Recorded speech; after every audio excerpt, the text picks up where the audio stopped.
കഴുകി വൃത്തിയാക്കി വെച്ചേക്കുന്ന ചെറുപയറിലേക്ക് നമുക്കൊരു ഉരുളക്കിഴങ്ങ് കട്ട് ചെയ്തതും, നമുക്ക് ഉരുളക്കിഴങ്ങിന് പകരം കാ വേണമെങ്കിൽ യൂസ് ചെയ്യാം.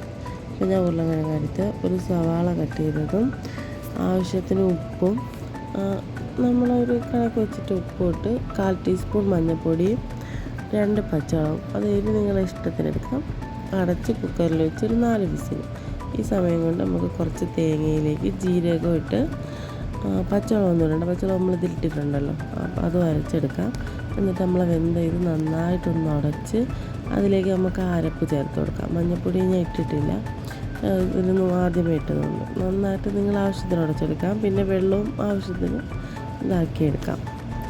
എല്ലാം ഓരോരുത്തരുടെ ഇഷ്ടമാണല്ലോ, അതനുസരിച്ച് ഞാനിപ്പോൾ ഈ പരുവത്തിനാണ് എടുത്തേക്കുന്നത്. പിന്നെ ഒരു പാത്രം അടുപ്പിൽ വെച്ച് അതിലേക്ക് എണ്ണ ഒഴിച്ച് നമുക്ക് സാധാരണ കടുക് താളിക്കും പോലെ താളിച്ച് അതിലേക്ക് ഒഴിച്ച്, അത് ശകലം കടുക്, ഉള്ളി, കറിവേപ്പില ഇട്ട് ഒന്ന് മൂപ്പിച്ചെടുക്കാം. നല്ല ഒന്ന് ഗോൾഡൻ ബ്രൗൺ കളർ ആകുമ്പോഴത്തേക്കും നല്ലൊരു മണമൊക്കെ വന്നതിന് ശേഷം വറ്റലുള്ളത് ഉണ്ടെങ്കിൽ വറ്റലുള്ളത് ഇട്ട് കൊടുക്കാം. എന്നിട്ട് നമുക്ക് നമ്മളെ കൂട്ടാനിലേക്ക് ഒഴിച്ച് കൊടുക്കാം.